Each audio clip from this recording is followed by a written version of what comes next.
Hello, good evening, and welcome to the British Blacklist Blacklisted Conversations live masterclass with Kris Bowers in partnership with Universal Pictures. Round of applause, please. Okay, so it is my absolute pleasure to introduce the Emmy award-winning composer and pianist, Kris Bowers. Wait, push. And we brought along some special guests, singer, songwriter, and cellist Ayanna Witter-Johnson. Filmmaker Adeyemi Michael. And last but no means least, singer, songwriter, and musician Tawiah. Come on. Did I say my name? Akua Gyamfi, fan of the British Blacklist, just in case.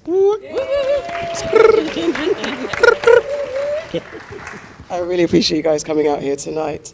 So we're mainly talking about the film The Wild Robot. It is a beautiful film about a robot that's shipwrecked on a deserted island. The robot's called Roz, and Roz has to learn to adapt to its new surroundings, building relationships with the native animals.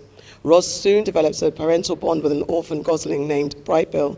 And the film is voiced by some very big acting heavyweights, Lupita Nyong'o, Pedro Pascal, Ving Rhames, and Bill Nighy, to name a few of them.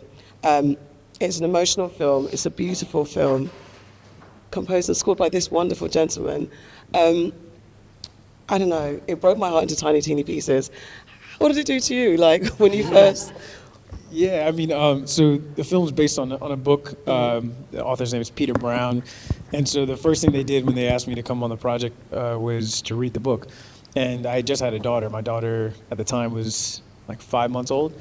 And so for me, reading the book and then watching even the early cuts of the film definitely impacted me emotionally, just because of how much it I could relate with Roz's exploration of becoming a parent, observing my wife and all the sacrifices she was already making in those early days of parenthood. You know, I felt so much similarity with that and Roz. And then thinking about my own relationship with my parents and how much they've sacrificed and done for me to be here, and any of the complexities of our relationship, how there's still so much love there. And so, yeah, there were so many things that viscerally brought out emotions in me that made me excited about working on it. And then, I suppose, was this an easy yes?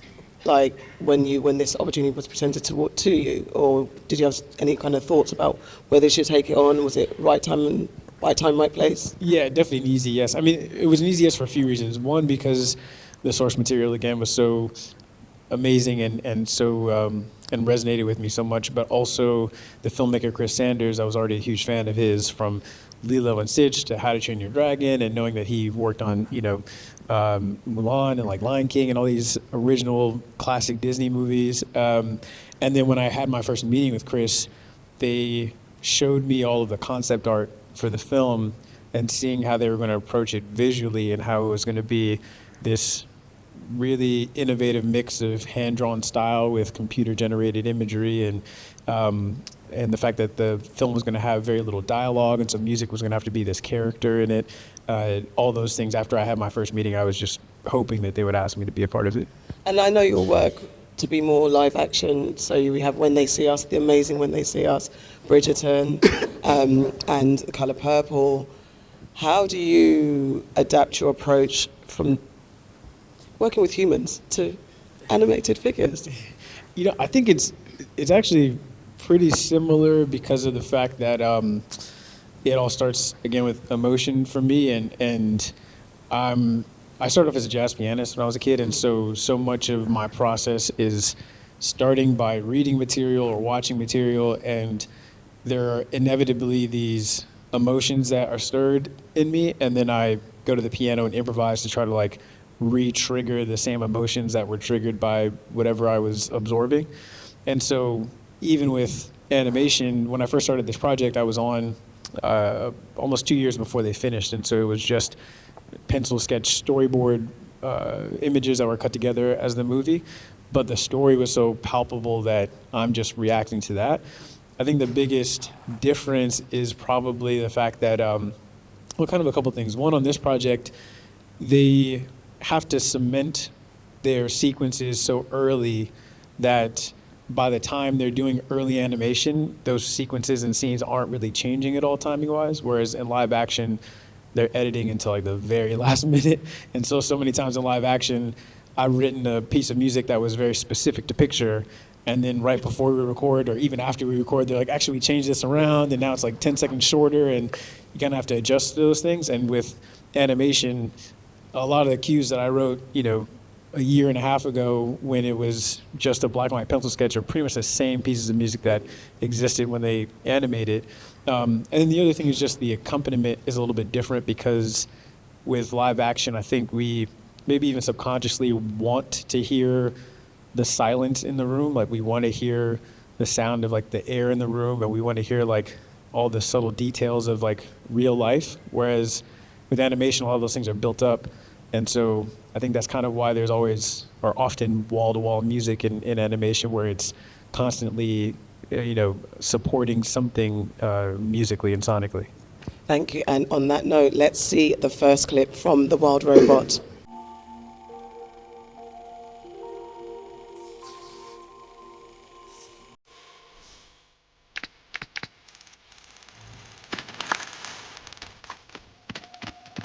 May I confirm that is yours?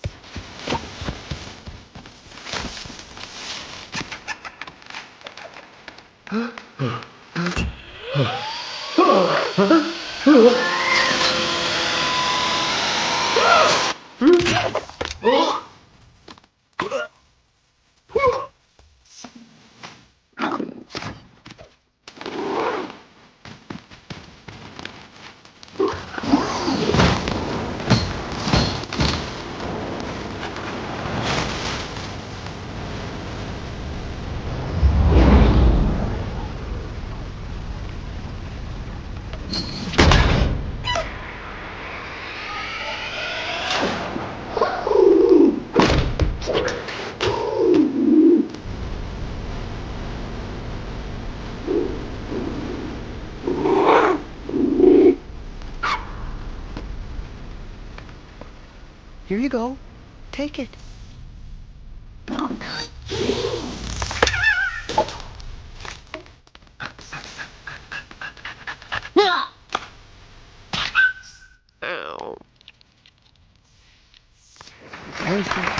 Yeah, well done, Kris.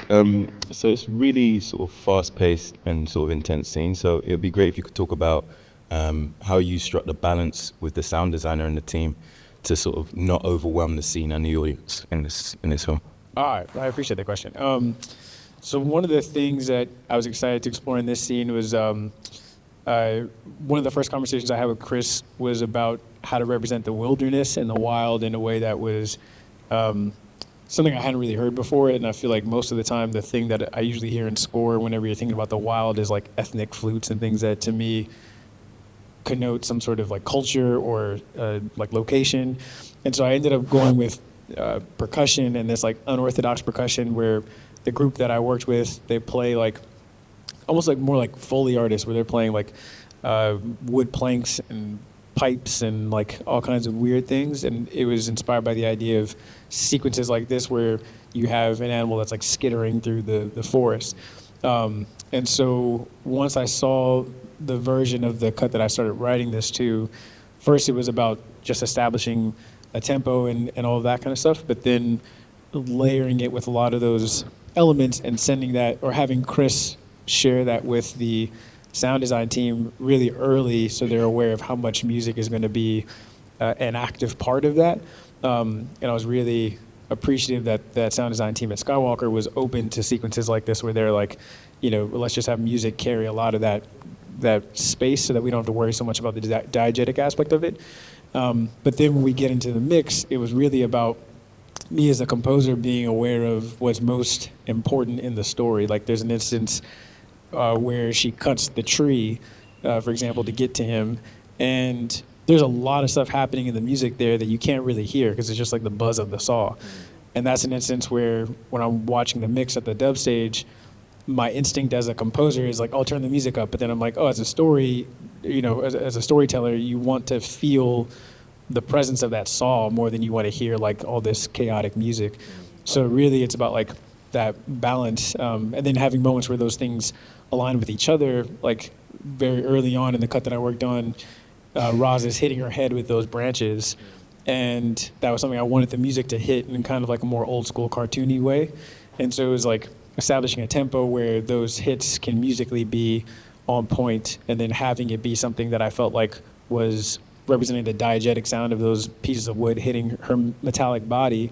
And again, sharing that with the sound designer so that they can make a decision on, okay, let's have music be the thing that's like helping accent those hits and not needing to like squash it so that it's more sound design led. So it was really collaborative working with them across the film, but especially in sequences like this. I'm going to come to you in a second, but please, for those of us, not me, who don't know what diegetic means, could you explain that, please? Yeah, so diegetic sound is the sound that you would hear naturally occurring in the environment. So like, right now it's like the sound of, rubbing my hands on the pants or any of that kind of stuff, but especially in animation, it's all created from the ground up. Thank you very much. I didn't need to know that answer. So Adeyemi, as a filmmaker, how do you approach balancing action, emotion, and character development, all in those kind of intense moments particularly? Thank you, Akua. I guess in terms of practically on set, I have like a strict process. Like I know a lot of people work with storyboards and shot lists. I like my storyboards, but it's the shot list and another thing called an emotional chart that I use. And the emotional chart, because I started in documentaries, and process is so different. You're dealing with real people. And I was talking to you about this, Kris, before we started speaking.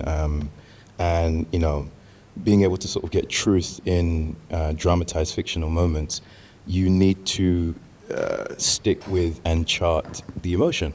Because oftentimes on set, we're shooting scenes out of sync, not out of sync, out of order, sequence, exactly. So I feel like emotional charting is sort of my best friend. It's almost like my secret weapon. It allows me to sort of know when a character needs to be where, even when there's an intense scene happening. Typically, it's like, the top of a scene, it starts quiet, and all of a sudden, a scene breaks out. I mean, I could use a few examples, but I won't go into too much depth in that way. But it's sort of really important to sort of like know where you start to know where you finish, and sometimes obviously the middle points too. And the chart is as simple as like sort of keywords that I actually give to the actors on a day, which then sort of allows me to also track where they are and for them to track themselves as well. And I feel like another thing I sort of pay attention, and this is both on the floor on the day when we're shooting, but also in the edit. The emotional chart almost exists alongside the script. But then I guess it's the punctuation, You mentioned silence earlier, like understanding where the silence lives. Oftentimes, even in a scene that's so intense and so, you see that in that scene there where the egg is the thing.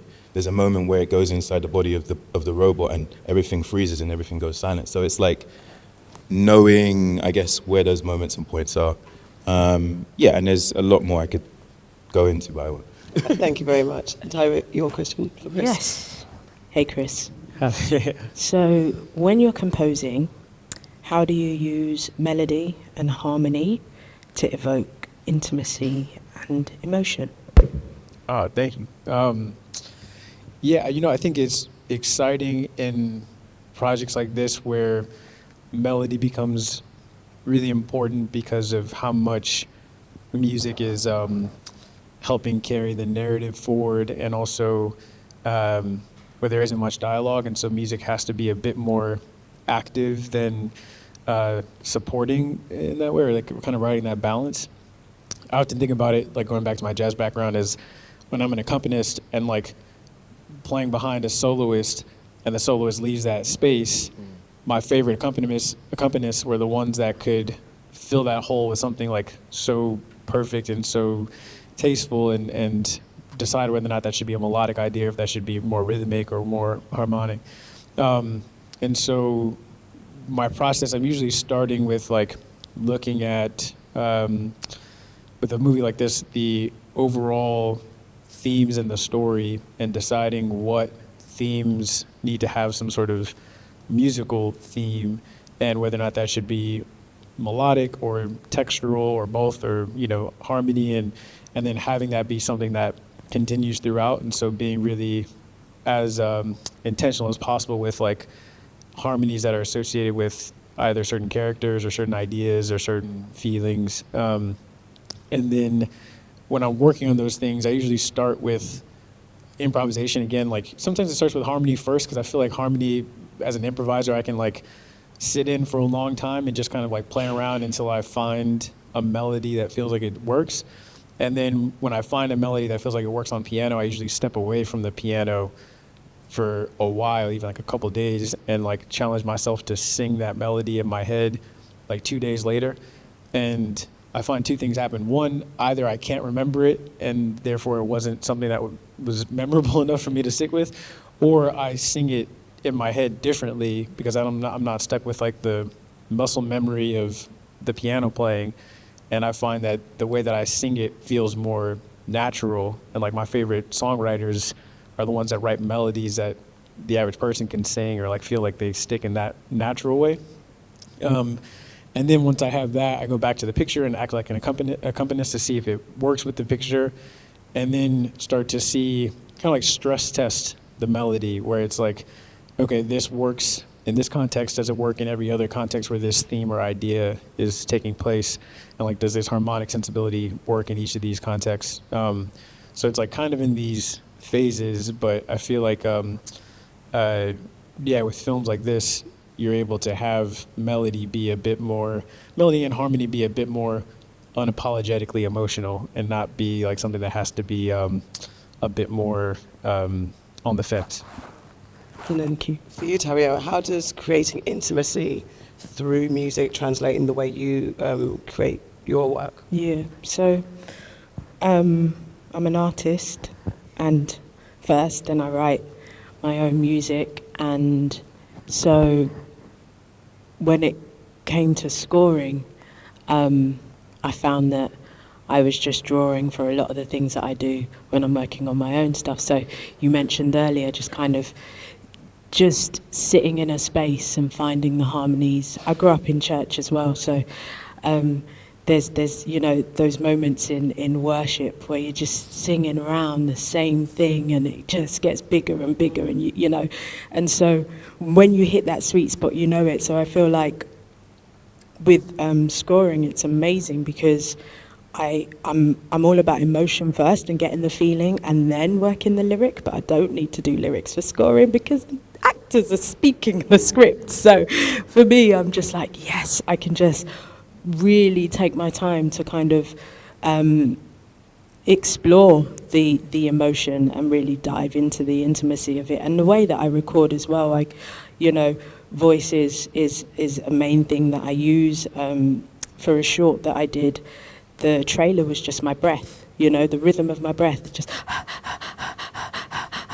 and that really drew us into her world and her overwhelm when you hear breath like that, and I thought that was pretty cool that they used my breath for the trailer, and just, I love the sound of the piano, hearing the creak of the stool and the pedals, and, I open it all up, you can hear the mechanics of it.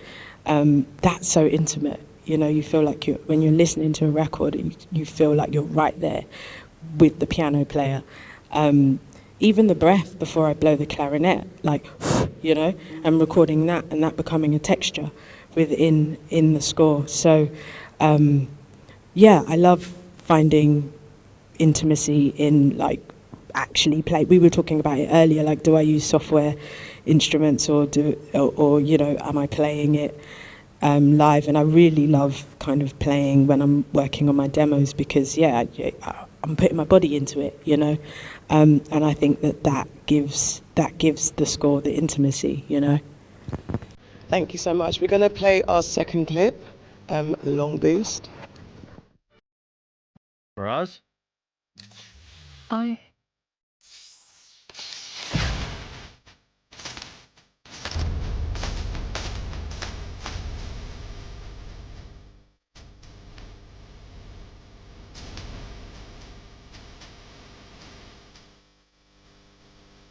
Right, Bill, follow me!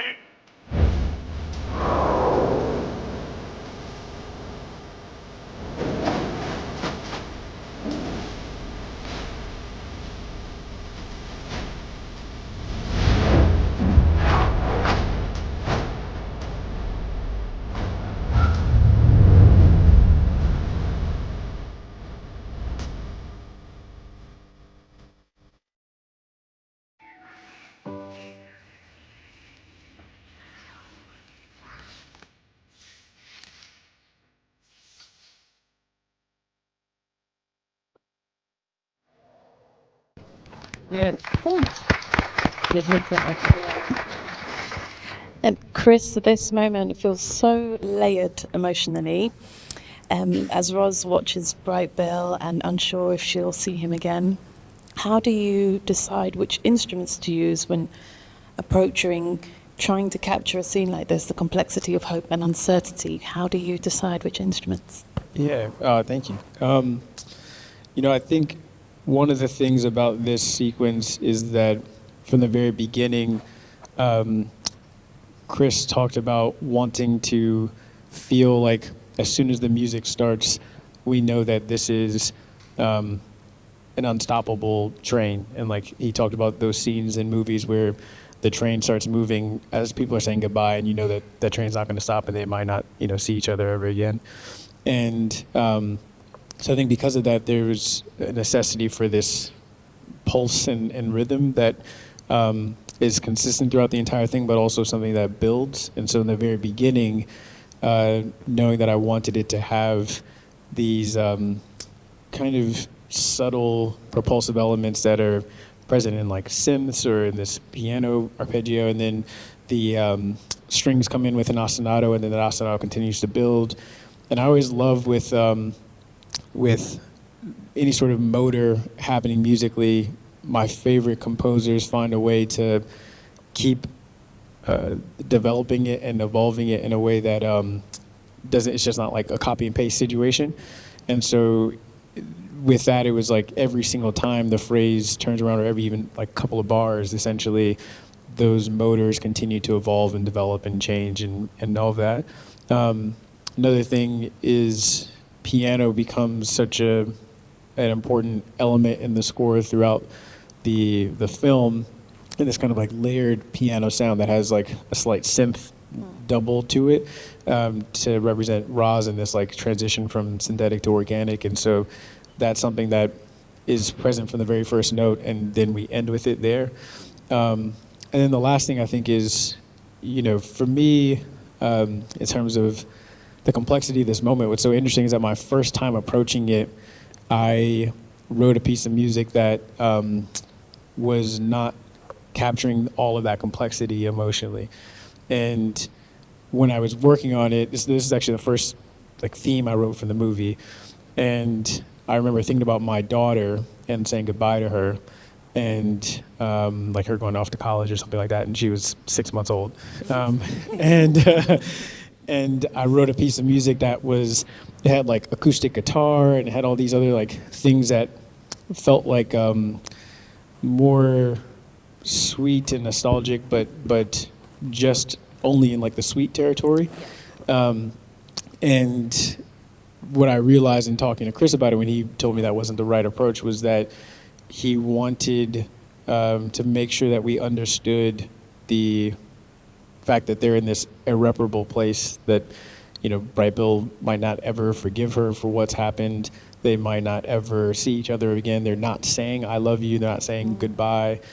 And reflecting on the possibility of being at a place with my daughter when I'm sending her off to college or something like that, and she is incredibly upset with me, or not wanting to talk to me, or not wanting to say goodbye, or there's something that no matter how hard I try, I'm going to do that makes her upset, or adds complexity to that relationship, I think is what led to me writing this piece of music that had a bit more of that complexity of emotion. And I think that it's something that, again, goes back to that improvisation thing where those ideas, I remember like having that conversation with Kris and going back and literally looking at my daughter and thinking about just how I'm going to fail her essentially as a parent. And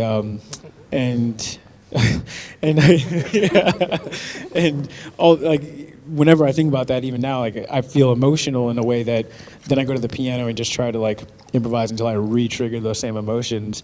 And so when I found this piece of music that felt like it triggered those things, and it was taken to Kris and sharing that, and he actually, once he heard the first version of this piece, encouraged me to write away from picture and build on it in this way that just kind of matched the emotional cliff that she's literally running to.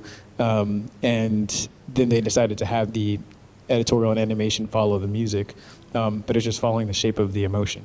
Wow, that's so amazing. Thank you for that generous answer. And I'm glad I know that story because I really cried. It was around this point, I was telling Tawiah, this was around this point when I really cried. I was like, gosh, it's got me. I was really moved. So that, yeah, it makes sense that you put your heart and soul into it. Thank you. So for you, Ayanna, as a musician, can you just list the instruments that you do play? I sing. I play piano, cello, percussion, and primary school recorder. Yay. I mean, I can play the recorder too, you know. So with that range of instruments at your disposal, how do you navigate which instrument to use at the right time to create that emotion? And then do you ever go outside the box and experiment with anything else to get unique sounds? I love this question. And actually, it picks up on some things we've already talked about, Kris and Tawiah mentioned. I'm really interested in the full range and breadth of a single instrument at a time. So I've been creating samplers, so sampling my cello first in all its facets, every percussive sound it can make, every tonal sound it can make, and then finding the hidden world within those sounds. So with the sampler, I can manipulate them in a million ways these days. All it does is give me a palette of sounds and textures that are from one sound source, but actually allow me to express different things. Otherwise, you can get into just using an instrument in the way that you're used to using it. But I think finding a way to get beyond that and inside it and to create a new space, it's really exciting. Same with the voice, the endless possibilities. But that moves into the scoring of parts. So I'm making up languages. I often create scores and I'm like, okay, this note head means this, that note head means something else, or making video tutorials for some of the instrumentalists. This is how you like percussively drum it in this way. So finding fun ways to create new languages with what we're familiar with. And yeah, in the process of that, you stumble upon something that you don't expect. And for Kris, despite, what everyone will take away from this individually, from the Wild Robot, there is this growing reality that where art meets technology. And that's an overlap where some people embrace it, some people fear it. Where do you sit and how do you navigate the tradition of creating music and the ever-increasing availability of creating art digitally or music digitally? Yeah, I mean, I definitely think that there's an inevitability to like these technologies arriving, and so that's something that I feel like as artists we should figure out for each of us individually what it means to interact with those things or not. And me and Adeyemi were talking about it earlier. I feel like I don't believe that. I think that the thing that's so beautiful about art is the fact that it's an individual being vulnerable enough to share their inside experience and emotional experience publicly, and then we all feel that individual expression in a way that is kind of, hard to even articulate or esoteric in terms of like why it connects with us, but I think there's something about it being this exercise of vulnerability and sharing and expression. And so I don't personally believe that we'll ever get to a point where anything created by technology solely is going to replace that feeling, because I don't think it ever can. And even if something is technically impressive, I feel like it's going to be a very long time before somebody knows that was created by technology and then they still feel emotional about it, because it's something about the shared experience of being human that makes us feel that additional context of why a piece of art makes us fall in love with it. I am a bit more nervous about like people that are not creative thinking that it's easy to replace those things, and so I think that's also why it's important that we figure out how to use these tools to our benefit so that we can be a little bit more in control of how those things kind of develop, as opposed to larger corporations deciding how those things kind of can be useful. So yeah, I feel like not so much nervousness at this point, but more hope that there's a way for us to figure out how to interact with those things that continue to extend or enhance what we're doing as humans that are sharing our souls. Yeah. Thank you for that. Well, this is Blacklisted Conversations, and with Blacklisted, I'm trying to find a way to reclaim the word blacklisted because it always had negative connotations. So I wanted to go down the line and ask you guys, when have you felt blacklisted in the moment and turned that moment into positivity or success? I'll start with you, Tawiah. I would say probably the first TV series I got. Which was? Yes, which was Without Sin on ITV, 4-part series. And, you know, up until that point, I was known as a vocalist, an independent artist. And so the idea of me pitching as a composer, many people couldn't get their head around that. And actually, someone called me and was like, "You sing the theme tune on my composer's song. Don't worry, I'll get you to sing the theme if you work with my composer on this." I was like, "Dude, I'm not pitching as a vocalist, I'm pitching as a composer, my guy." Like, you know, like, wait, what? Yeah, I'm actually pitching as a composer for this. It's like, oh, right, okay. Oh, right, I thought you were just singing a theme tune. No. So, you know, thankfully, I feel grateful for the team for taking a chance on me because it was my first TV series. My agent, you know, really believed that I could do it and set me up with an amazing co-composer and music editor, Lindsay, who she did the editing on The Crown. And so it was just like, I just felt like I had a really beautiful team. And thankfully, they were like, okay, we'll let the pitch talk, we'll let the music talk. But, you know, I had to jump through a lot of hoops, and there was a lot of like, wait, is she singing the theme tune? Is she singing? You know, it's like, no, I'm scoring, like I'm writing the music.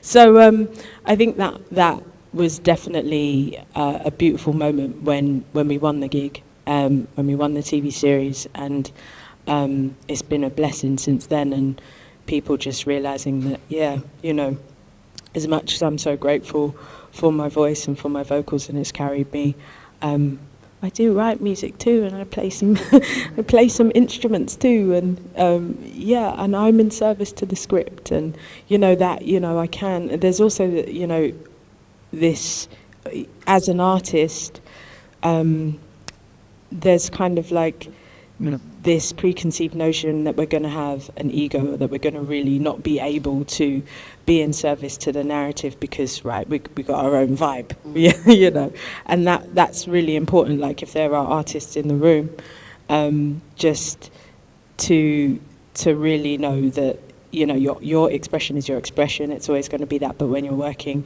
for film and TV, you are in service, and it's just about finding like how you can express yourself, but in a way that's super tasteful, in a way that you're part of a team, you know, and yeah, just getting over that as well. Just people thinking that I'm gonna just walk in the room and just wail over everything and just be egoic, and that wasn't the case. So yeah. Adeyemi.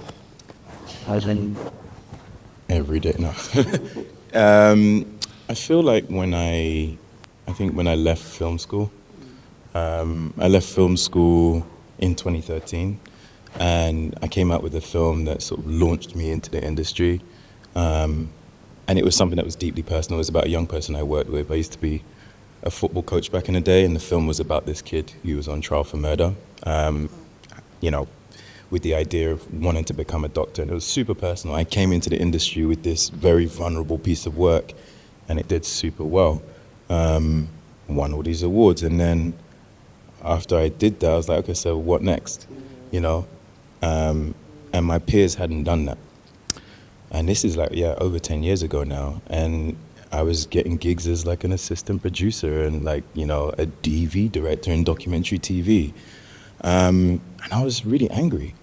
And 2013 is when I made Sadiq. And it took me about 5 years to sort of get over that hump, in terms of how I, you know, transformed that narrative of feeling like, you know, here's this guy from Peckham with these Peckham connotations attached to a degree from people in the industry, making this very Peckham story as well, but with a lot of vulnerability. And I made Entitled. And Entitled was actually, you know, it was a response to what I was experiencing in the industry. It was actually a response to what my mum was experiencing. So like when I say every day, I actually genuinely mean every day. Yeah. You know, my mum worked the same job for like 25, 30 years and never got a promotion. So that's why I put her on that horse. Do you get what I mean? Like, so it's like, it's that, and in a way, since that moment, people are like, oh, he actually directs. He actually has, you know, something to say. And I think, you know, I was talking to Kris about this before. I actually started on stage at school. I was doing all the plays, la la la. I thought I was going to be an actor, and then I realized, actually, like, I need to step back because there's a level of vulnerability that I have that I don't know. You know, I can put myself out there. Even being a director, there's an element of that. I didn't actually want to become a director. I just wanted to tell stories. Mm-hmm. And this is just sort of by proxy the place I found myself in because of the penchant of wanting to tell our stories and wanting to say something. And so I feel like, yeah, there's still the challenge. There's the everyday industry challenge that we're all going through. But after I made that film, yeah, I'm good. We're glad you're good. Ayanna? I would say there's always been a sort of tension, two sides of me. There's the performer, singer, songwriter, cellist, and then the composer. And I studied composition at Trinity Laban and at Manhattan School of Music. And I remember one of the last things one of my professors said to me at Manhattan School was, you know, you'll have to work really hard to get anywhere as a composer. We all have to, but there was a certain way that he said it, as in, you know, singing's going to be much easier for you. It's going to be much easier for you as a performer. They both have their challenges, Tawiah knows. So I feel like I've always had it that my life as a composer would always sort of be in the background. And so I never pushed that side of my career. It just happened on its own. It happened through friends wanting me to write them pieces, and then getting involved in the London Symphony Orchestra and various programs they had there, and just kind of opening doors, but not in an intentional way, because I sort of had this sense of like, well, maybe it's not my space. And fast forward to not so long ago, I managed to make it so that my life is kind of half and half composing, half performing on some level. And I had a gig at a very prestigious classical venue, and I was quite excited because it was really me presenting my sound. I'd gone from this kind of Schoenberg-esque inspired world that I thought I was supposed to sound like from music college, and like coming a long way from this to finding my own sound, this sort of mix of Caribbean flavor and contemporary classical music, and feeling like I'm telling my own stories musically, and in this prestigious venue. So it was slightly different programming for them. And I was quite excited. They put some money behind it. I had 14 players ready to go. And at the last minute, they pulled all of the promotion, and I even had somebody else in my dressing room at one point saying that they're booked for a rehearsal on this day. This is the day of the concert. It was just one madness after another. And I was like, oh, wow, you really don't want me to perform here. And I'm like, sold out the venue. I've got like players not knowing where to be, no dressing room. I'm like taking chairs from here. I'm calling friends from other venues to get extra staff help. Like, it was one crazy thing after another. And the concert went well, but I remember having a meeting with them afterwards and saying, this is really, really wild. And they're like, you know, sometimes these things happen. We didn't really mean it. We'll have you back another time, maybe with your band in the cafe downstairs. Oh. I was like, trust me, I'm never coming here again. I don't like to blacklist myself from venues, but I was like, I can't come here again. This isn't a safe space. But what I did do was, we recorded that show. I've taken that footage. We kind of recreated it in some way a few months ago. It was really beautiful, and I feel like the effort that it took to be in that space has given me something. But I found some real challenges, and like Adeyemi says, there's ongoing. But it's, like what looks like just a wonderful concert. There's often like a lot going on. I hear that. And Kris, please. feel like a lot of overlap. I mean, I think the biggest thing that comes to mind is when I first started wanting to get into film scoring. It's kind of similar to what you're saying, Tawiah, where I was primarily a jazz pianist, and then I scored a couple of documentaries, mostly like sports documentaries. And the music I was writing for those documentaries was not jazz at all, but I found that every single time I went into a meeting with a studio at the time, they kept being like, oh yeah, well, we don't really have any like jazz things happening, or like, we'll let you know if there's like something that is like a sports documentary, or like, it just was always seeing me through the lens of what I had already done. Except for, there were a couple of times where they would ask me to do something hip hop related, even though there was nothing about what I had done to that point that demonstrated my ability to do that. What I found was that it was incredibly important for me to find and establish and cultivate those safe spaces with collaborators that understood me for me. And oftentimes at this point in my career, I have a lot of composers, especially like Black composers or composers of color or composers from like, you know, specific genre background, asking how I ended up working on so many different types of projects. And my response is always, it's the creators that I established relationships with me that saw me for who I was as a student of music, as a creative, and trusted my ability to traverse different spaces if I articulated an interest and desire in doing that.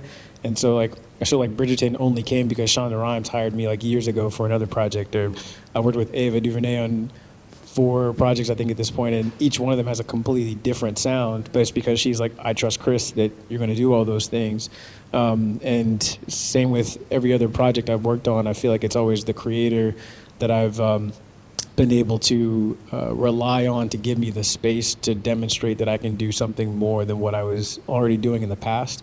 And I've also had other situations where maybe I ended up deciding to work with creators that wanted me to be confined to whatever their vision of me was, and that felt, you know, similarly frustrating or maddening. And so kind of having both sides of those experiences, just continuing to be a bit more diligent and intentional about who my collaborators are and who I'm working with, to make sure that there's a clarity and understanding of like who we are as artists beyond whatever we've done before, and a sense of trust there. And I think that choosing projects based on that has kind of led to a much more exciting and dynamic and comfortable creative space.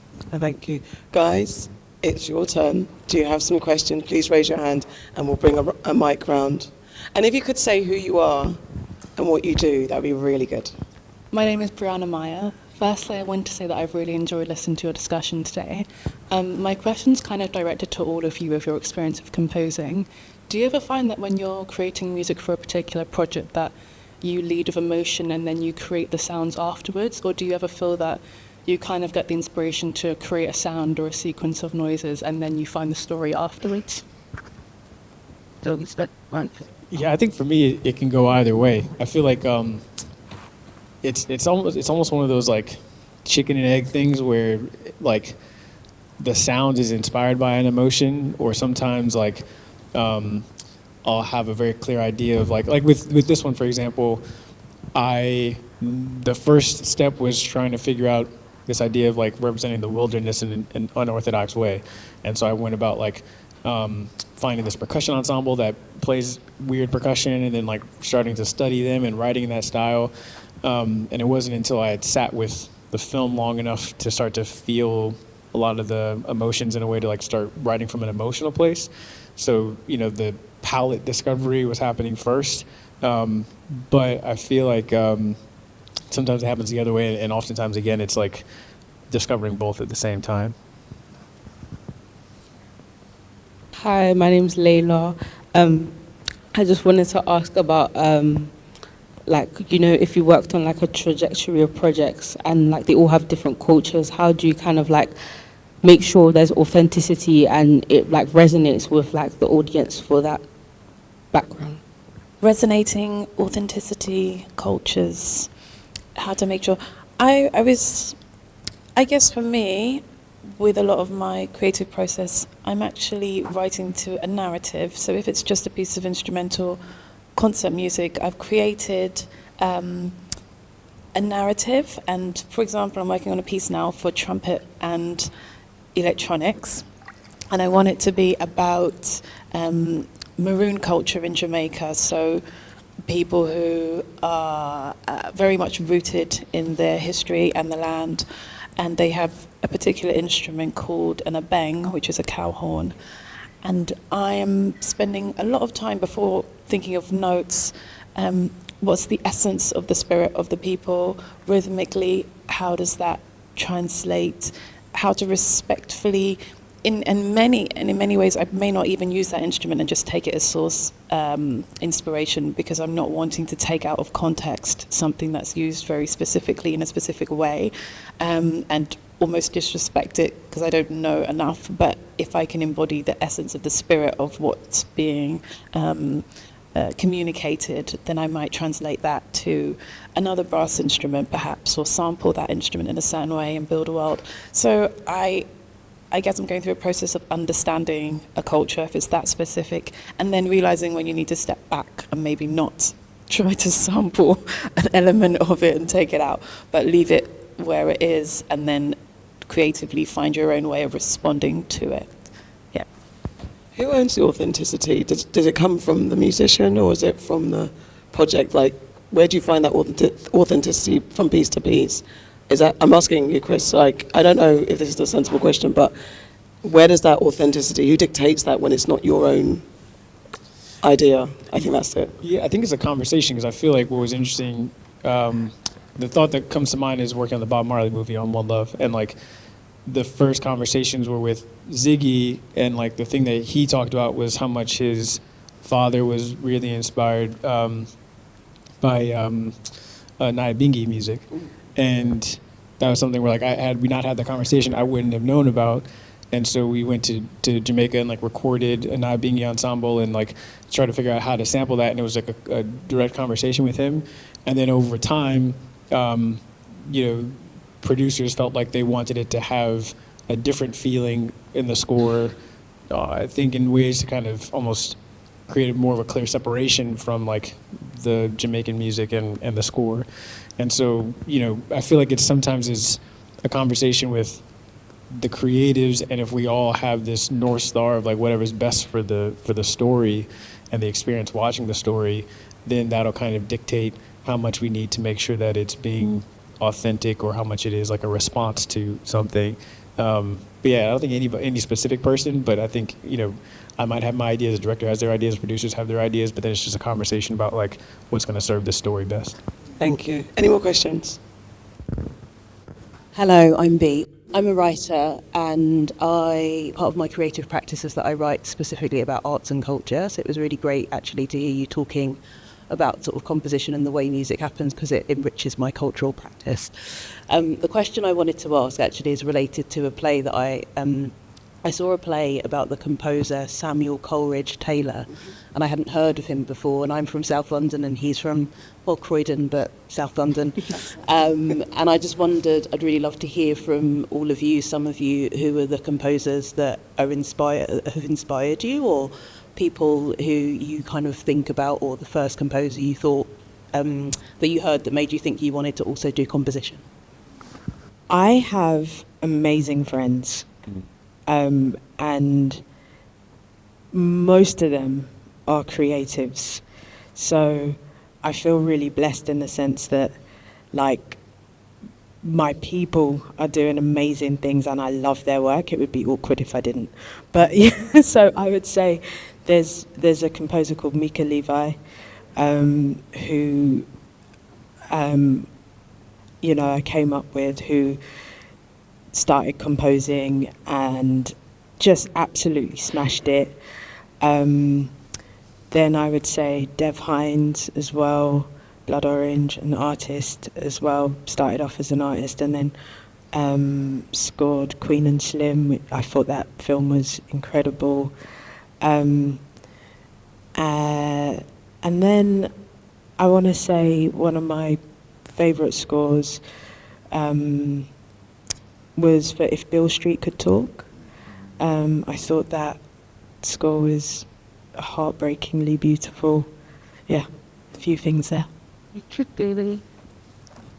Yeah, I think for me, as a composer, before I even really got into film music, it was Duke Ellington. Like as a jazz pianist, like hearing, I was just blown away by this person that was coming up with these like worlds of sound with an ensemble.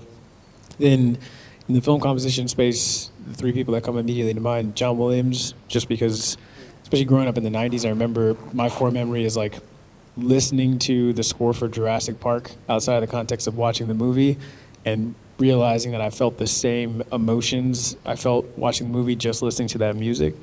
And then as a black man and as a jazz musician, my freshman year of high school, I remember realizing that Quincy Jones was a film composer, and I had only known him as, you know, the guy that produced Michael Jackson, essentially, and produced The Fresh Prince. And so I remember watching The Color Purple in my freshman year English class and being blown away that Quincy Jones had scored a Steven Spielberg film, and then doing more research and realizing that, like, he was the first black composer to score a film that wasn't a black film, and he studied with Nadia Boulanger. We also taught like Stravinsky. So I just really got inspired by how much he raised the bar of what it meant to be someone not from that classical space writing for the orchestra for film.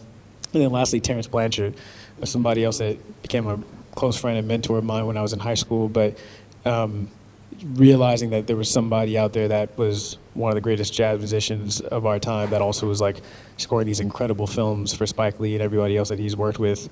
It just, again, was another click in my mind of like, oh, this is possible for me to, you know, aspire to be a jazz musician and then also find a way to transition into film scoring. Thank you. Any more questions? Hi, my name is Saffron King and I'm a script editor and a writer. It was an absolutely beautiful film, definitely touched my heart in a lot of ways. I wanted to ask how closely did you work with the writer of this, and did you have a lot of influence with the script process as well? Yeah, thank you. So the writer of the script was Chris Sanders, who's also the director. And so we worked incredibly closely for the almost 2 years that I worked on the project. We met, I'd say about maybe like a little more than halfway through the process. We were meeting once a week, every week. And then toward the end, we were meeting a few times a week. And he would come to my studio and I'd play him cues, and then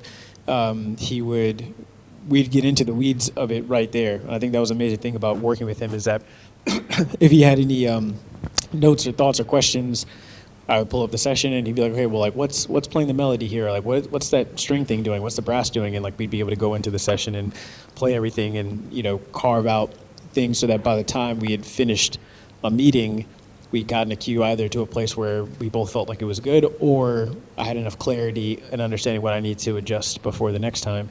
And then in terms of the script, what was really fascinating is that Chris, from the very beginning, talked about building what he often called houses for music.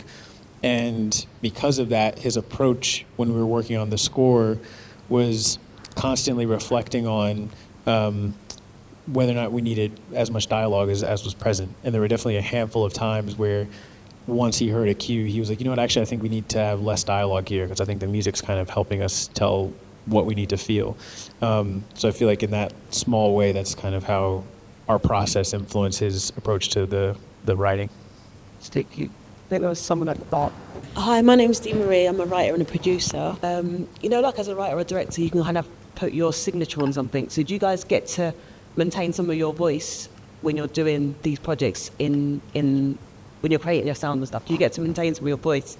Or do you have to, like you said, because you want to keep the authenticity, do you sometimes have to just go with what the director or the producer are saying? They want this sound, and how do you maintain your voice and be original if you can do that?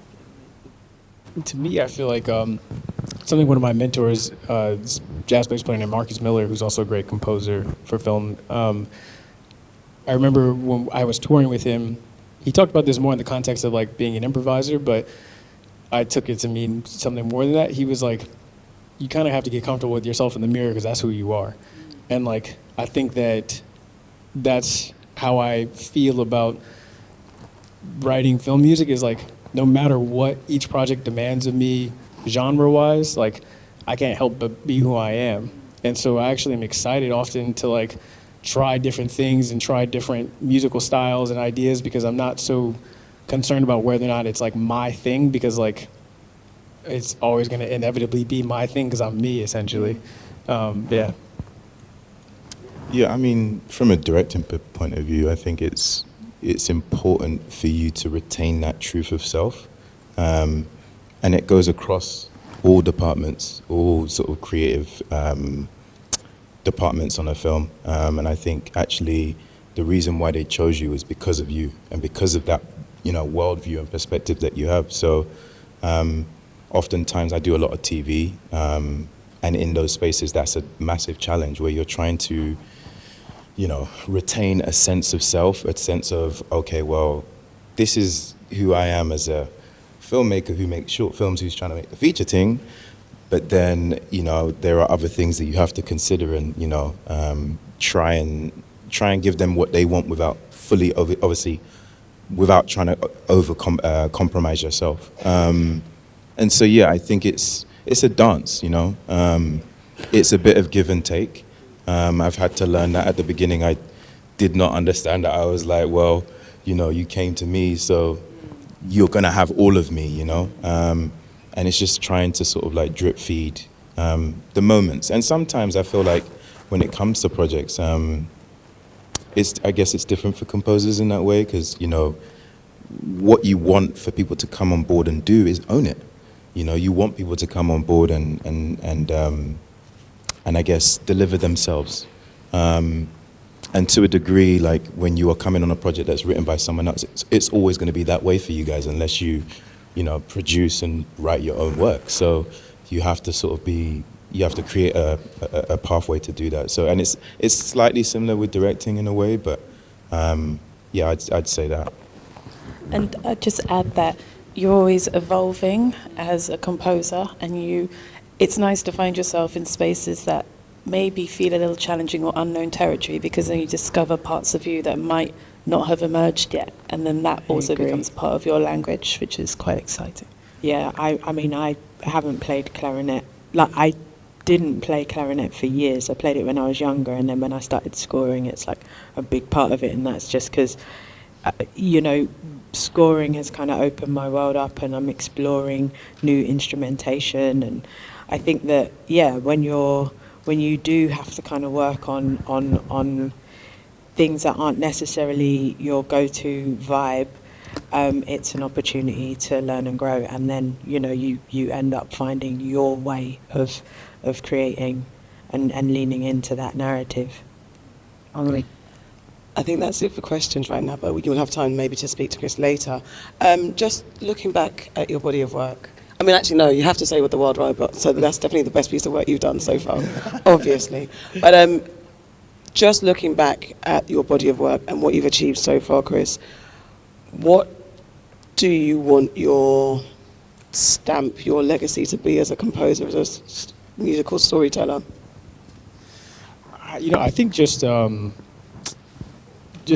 consistency, and like consistency in evolution, because I think that, like, yeah, I would say that this is my, you know, it's hard to say like best or favorite, but I do always feel like the latest thing I've done is just a representation of like my growth, and so because of that, I feel so proud of it. But I think whenever I look at, you know, the people that we list as like the great composers, oftentimes they just were incredibly consistent across decades. Like you look at John Williams, and, you know, if he had stopped when, you know, in the 70s, I don't know if we'd be talking about him as much as we do. And because he was just great for decades and continuing to evolve and all that kind of stuff. And through any artist that I look at, whether it's him or like Kendrick Lamar or like, you know, Terrence or anybody else, it's just consistency. And so just wanting to have that be the legacy.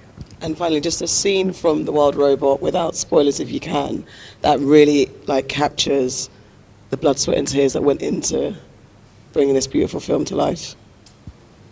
Yeah, I think really the really that migration sequence, you know, just because for me that like is just essentially like a personal thing. It was just something that definitely changed the way I approached the whole movie in terms of like, this is something that needs to reminding me that this movie as a whole deals with death, it deals with like complexity, it deals with the gray areas of life, and like making sure that the music treated it in a grounded way to help underline those things.